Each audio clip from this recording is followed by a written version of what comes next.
मुझे बोलने का अवसर मिला है तो मैं अपनी आपको जो है ना अपने जो भी नॉलेज है मेरे पास थोड़ा बहुत आप लोगों में उड़ेल देना चाहता हूँ, ताकि आप भी जब आगे बढ़ेंगे आपके जीवन में एक प्रेरणा मिलेगी।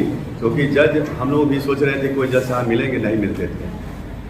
तो धारा 299 में क्या है, आपराधिक मानव वध को परिभाषित किया गया है और हत्या को परिभाषित किया गया कहाँ, धारा 300 में। और धारा 299 का दंड कहाँ है, धारा 304 भारतीय दंड विधान में। और धारा 300 का दंड कहाँ है, धारा 302 भारतीय दंड विधान में। तो जो परिभाषा वाला सेक्शन है उससे वो पेनल सेक्शन नहीं होता है। धारा 302 में जब हत्या का अपराध जो है ना गठित होता है और उसमें जो है ना अंतर समझ लो जरा। अंतर ये है कि आशय इधर भी होता है, आशय उधर भी होता है। यानी कोई भी अपराध के लिए इंटेंशन और मोटिव जरूरत है। इंटेंशन जरूरी होता है और मोटिव भी जरूरी होता है। तो इंटेंशन यहां पर भी, आशय इधर भी होता है, आशय उधर भी होता है। नॉलेज भी होना जरूरी है कि हम जो है कि ये जो अपराध कर रहे हैं इससे क्या हो सकता है। हर व्यक्ति को उस चीज की नॉलेज होती है। तो ज्ञान इधर भी होता है, ज्ञान उधर भी होता है। और जब हम कोई कार्य करते हैं उससे शारीरिक क्षति किसी व्यक्ति को होती है तो शारीरिक क्षति इधर भी होती है, शारीरिक क्षति उधर भी होती है। किंतु जब कोई कार्य किसी व्यक्ति की मृत्यु कारित करने के लिए in the ordinary course of nature, प्रकृति के मामूली अनुक्रम में पर्याप्त हुआ करता है और कार्य इतना आसन संकट था कि हर संभव परिस्थिति में उस व्यक्ति की मृत्यु कारित हो जाएगी, वह हत्या का अपराध गठित करता है, यह कहा जाता है। विचारों में हमारे भिन्नता हो सकती है लेकिन हम सभी एक, यूनिटी इज स्ट्रेंथ। हम एक होकर जो एक स्वर में कोई बात करेंगे उसका जो बल होगा, अलग अलग करके बोलेंगे तो होगा ये लड़की है, ये महिला है, ये लड़के हैं, ये आदमी है, इसमें जो विभिन्नता पैदा करता है। हमारे कॉन्स्टिट्यूशन ने कहा है ऐसा। बाबा साहब भीमराव अम्बेडकर ने हमारे संविधान की, भारत के संविधान की रचना की।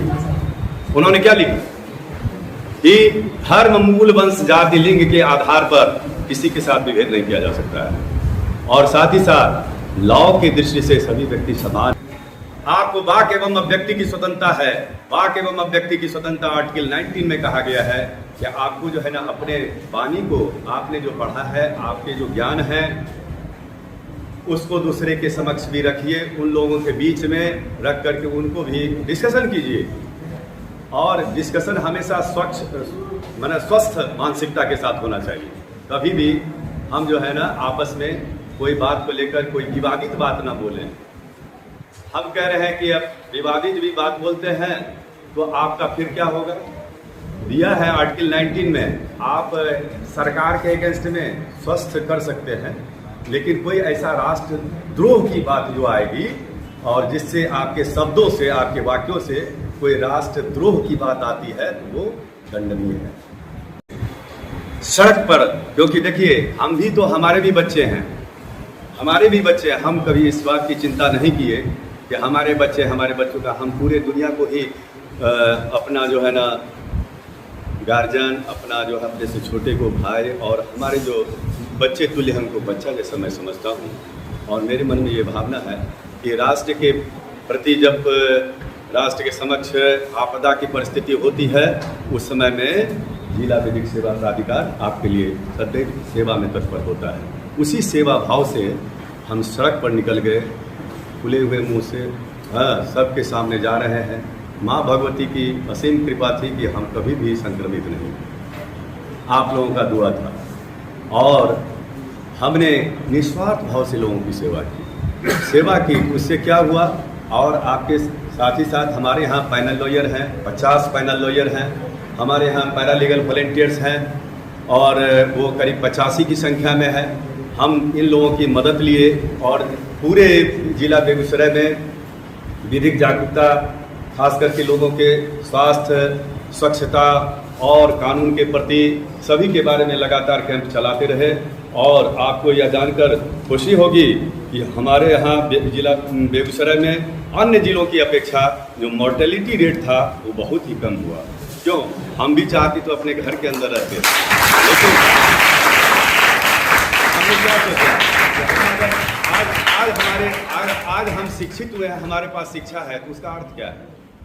हम लोगों के बीच में, हम अपने भाइयों के बीच में अगर भाइयों का जान नहीं बचा सके, अपने बहनों का जान नहीं बचा सके, अपने माता जी को तड़पते हुए देखेंगे, तो फिर शिक्षा का अर्थ क्या रह गया? शिक्षा अगर हमें संस्कार देती है, यह सिखाती है कि ना अपने में और दूसरों में कोई भेद नहीं है। क्योंकि आप संस्कृत का श्लोक आप पढ़ेंगे, उसमें देखेंगे लिखा हुआ है कि अयम निजः परो वेति गणना लघु चेतसाम, अयम निजः परो विद्या अयं निजः परो वेति गणना लघु चेतसाम उदार चरितानाम तु वसुधैव कुटुंबकम। अयम निजम परो वेति, यह अपना है वह पराया है, ऐसा सोचने वाले व्यक्ति संकीर्ण बुद्धि के होते हैं, और जो उदार चरित्र के व्यक्ति होते हैं उनके लिए पूरा वसुधा ही उनका बंधु बांधव है। काव्य शास्त्र विनोदेन कालो गच्छति भीमिताम व्यसनेन च मूर्खानाम निद्रया कलहेन वा। कि हम जो बुद्धिमान लोग हैं उनका समय कैसे व्यतीत होता है, देखिए उसी में आपका इसका भी समाधान हो जाएगा। बुद्धिमान लोग हैं उनका समय पठन पाठन में व्यतीत होता है। हम अच्छी किताबों को पढ़ते हैं, अखबार पढ़ते हैं, पत्रिका पढ़ते हैं, अपने आपस में हास परिहास मनोविनोद करते हैं। हम जो है ना किसी टॉपिक पर अपना डिस्कशन करते हैं, उसमें हमारा समय व्यतीत होता है। और जो मूर्ख व्यक्ति होते हैं उनका भी समय तो गुजरता ही है। उनका समय कैसे? विभिन्न प्रकार के बुरी आदतों में। बुरी आदत क्या है? व्यसन। आजकल जो है सरकार का भी आजकल कार्यक्रम चल रहा है, उसको नशा मुक्ति के क्षेत्र में सरकार ने भी एक्ट बना दिया है, और उसमें एक्साइज एक्ट के अंतर्गत अब जो है ना फांसी की सजा तक हो सकती है, उम्र कैद की भी सजा हो सकती है।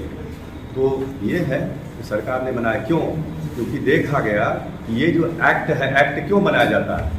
समाज में लॉ एंड ऑर्डर को व्यवस्थित करने के लिए, कानून और व्यवस्था को सुनिश्चित करने के लिए, व्यवस्थित करने के लिए कानून एक्ट अधिनियम बनाए जाते हैं। तो देखा गया कि समाज में नशापान से विभिन्न प्रकार के क्राइम जो है ना और बढ़ते जा रहे हैं, इसलिए सरकार को जरूरत आ पड़ी कि अब एक्ट बना दो। आप बताओ डॉरी एक्ट कब बना? क्या आज तक डॉरी हटा है समाज से? हमने खुद हमको जागरूक होना होगा। समाज में हमारे बच्चों को जिस कदर शिक्षित करना होगा, या उन्हें भी समझना चाहिए हम पढ़ रहे हैं, क्या हम ना किसी को 1 रुपया देंगे दहेज के रूप में, उनके गार्जियन को भी समझाएंगे, और ना हम किसी से लेंगे। दहेज लेना और देना दोनों ही कानूनन अपराध है, लेकिन आज तक ये मिट नहीं सका है। चोरी छिपे लोग कर रहे हैं, लेकिन जब वो न्यायालय में आएंगे तो उनको दंड दिया जाएगा। तो न्यायालय आप नहीं आते, कोई भी है, आप समझ लीजिए, लैटिन सूक्ति है, ignorantia of law is not excused, ignorantia of fact is excused. तथ्य की भूल क्षम्य है, लेकिन विधि की भूल क्षम्य नहीं है। हम लोग का कहा जाता है कि न्यायालय को जो है judicial mind must be applied each and every circumstances. तो जज जो कुर्सी पर बैठा हुआ है, एक न्यायाधीश है, उसके समक्ष जब आप भी कल के दिन अगर मान लो जज बन जाते हैं, आप डॉक्टर बन जाते हैं, IPS बन जाएंगे, कलेक्टर बन जाएंगे, उस समय मान लो जज ही बनते हैं, तो आज आपके दिमाग में एक बात दे देता हूँ कि ये बात आप याद रखना, जुडिशियल माइंड, ये जो न्यायिक बुद्धि है, उसको हर एक परिस्थितियों में अपना उस समय दिमाग लगाना है, सोचना है, सोच विचार करके जो है ना किसी को सजा करना है या रिहा करना है। आप लोग अभी कह रहे थे कि लॉ की जानकारी सबको है। क्यों है? क्योंकि लॉ कोई बहुत बड़ी चीज़ नहीं, वो एक कॉमन सेंस है। लॉ जो है, law is nothing but it is a common sense. तो आप कॉमन सेंस का उपयोग वहाँ पर न्यायालय के न्यायाधीश को भी करना है। लॉ में क्या लिखा हुआ है? कि लॉ में लिखा हुआ है कि इग्नोरेंसिया ऑफ लॉ इज नो एक्सक्यूजेड, विधि की भूल क्षम्य नहीं है। कि आप ये कह देंगे कि सर हम तो चोरी क्या ले लिए, लेकिन हमरा तो जैसे से ये बुझले नहीं चले कि धारा 379 हो 3 साल का सजा हो, इसके आधार पर आपको माफ़ी नहीं मिलेगी। लेकिन बहुत आदमी गरीब भी होते हैं और उनको भी अपने मन में यह नहीं समझना है कि मैं गरीब हूँ तो मुझे जो जीवन का जो ऊंचा लक्ष्य है उसको नहीं प्राप्त करना है। आपके मन में जो संकल्प है उसको प्राप्त करने के लिए लगातार आपको श्रम करना होगा, मेहनत करनी होगी। क्योंकि मैं आपको उदाहरण देना चाहता हूँ माँ पार्वती जी का। माँ पार्वती जी ने शंकर को जो प्राप्त किया उसके लिए उन्होंने कितनी कठिन तपस्या की। उनके माँ बाप जो है उनको मना किए कि बेटी हिमालय, उन्होंने कहा कि मैं हिमालय पर जाऊंगी, वहाँ जाकर तपस्या करूंगी, शंकर भगवान को प्राप्त करूंगी। शंकर भगवान को ही प्राप्त करना चाहती थी वो। अब शंकर भगवान एक लक्ष्य है, माँ पार्वती जो है ना एक विद्यार्थी है, मैंने उस समय में विद्यार्थी, मैंने एक तरह से समझिए तपस्वी, उनको प्राप्त करना है शंकर भगवान को। तो इसके लिए क्या कहीं कि हम घर पर नहीं रहेंगे, हम जाएंगे हिमालय पर। और हिमालय पर गई, अटूट तपस्या की, और बाद में जाकर के वो उन्होंने जो है पत्ता खा करके जीवन यापन करने लगे। ऐसा महाकवि कालिदास जी कहते हैं। क्योंकि महाकवि कालिदास जी है, आपने बताइए कि ये कुमार संभवम का आपने नाम सुना होगा, एक महाकाव्य है संस्कृत में कुमार संभवम, उसकी रचना जो है महाकवि कालिदास ने की थी। कुमार संभवम और रघुवंशम की रचना, बहुत सारे मेघदूत की भी रचना की। कालिदास बहुत बड़े विद्वान थे। तो उसमें उन्होंने कहा,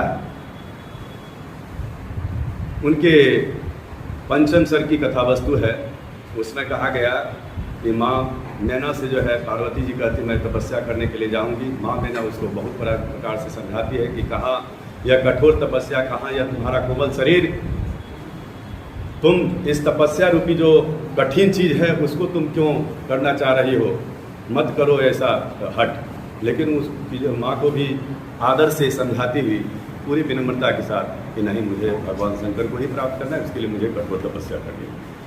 वही संस्कृत में एक श्लोक है, इति ध्रुवेक्षा मनुशास्त्री सुताम ससाक मेना नौनियंतु मुद्दिमात कह इप्सित स्थिर निश्चय मन पैसनिम्ना भूकंप प्रति। इस प्रकार से शिक्षा देती हुई माँ मेना अपने बेटी को तपस्या के उद्योग से हटाने में समर्थ नहीं हुई।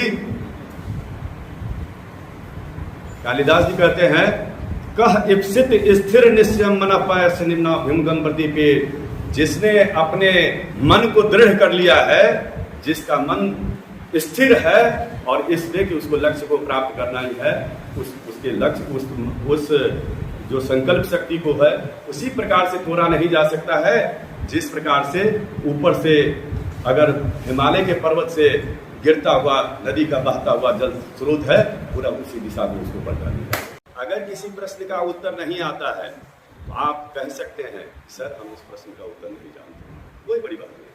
हर व्यक्ति हर प्रश्न का उत्तर नहीं जान सकता है, यह प्रकल्पना की जाती है। आप जो भी जानिए उसमें पूरे बढ़िया से जानिए। अगर मौखिक परीक्षा में सफलता हासिल करनी है, मैं सब वो भी बता दूंगा, मौखिक परीक्षा में सफलता प्राप्त करनी है तो आपको जरूरी नहीं कि हर प्रश्न का उत्तर आना चाहिए, ठीक है। अगर हर प्रश्न का उत्तर नहीं भी आता है तो आपकी टेस्ट जो है एक प्रश्न पर भी कर लिया जाएगा। आप सुन लीजिए, मेरी मैं चूंकि अनुभवों से गुजरा हूँ और मैं भी कठिनाइयों से गुजरा हूँ और दो बार इंटरव्यू दिया, दोनों बार पास कर गया। हमको अपने पांव पर खड़ा होने के लिए निरंतर कर्म करना होगा। शिक्षा क्या है? आदमी सोचता है कि एक मोटरसाइकिल खरीद लिया, एक घर बना लिए तो हमने जो है ना बहुत बड़ी उपलब्धि हासिल कर ली। जी नहीं, मैं इससे इत्तेफाक नहीं रखता हूँ। मेरा मानना है कि जो व्यक्ति शिक्षित है, और शिक्षा जो है ना वास्तव में एक रियल इन्वेस्टमेंट है, और सब जितने भी है भौतिक है, लेकिन वास्तविक इन्वेस्टमेंट अगर कोई चीज़ है तो वह शिक्षा है। और सबसे पहले क्योंकि शिक्षा से व्यक्ति से सुसंस्कृत होता है, उसमें संस्कार आते हैं। वह अमीर गरीब कोई नहीं होता है, जिसके पास शिक्षा नहीं वही गरीब है, समझ लीजिए। तो गरीबी से अगर हटना है आपको शिक्षित होना होगा, अपने अधिकारों को जानने के लिए आपको कर्तव्य करना होगा। इसका हम जो कहना चाहते हैं कि जो भी व्यक्ति अच्छा कार्य करता है उसको पुरस्कार मिलता है।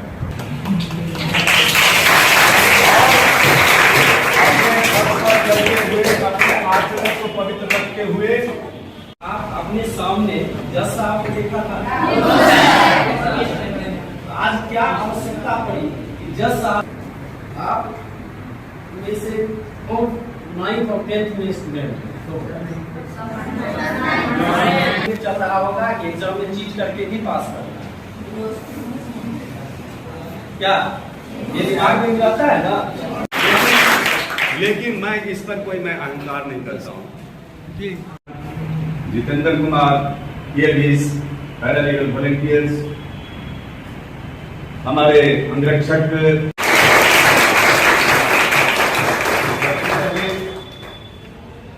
मुझे आज आप लोग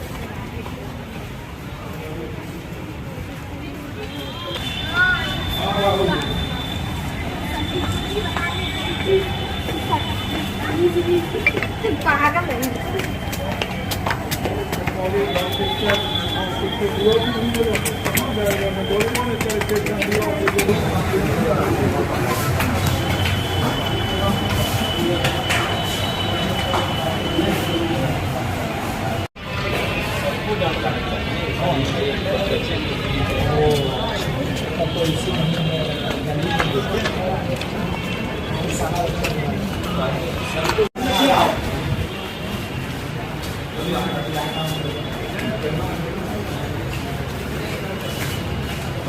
आपकी शिक्षा पूरी हो, आपकी शिक्षा में प्रॉब्लम नहीं आवे क्या?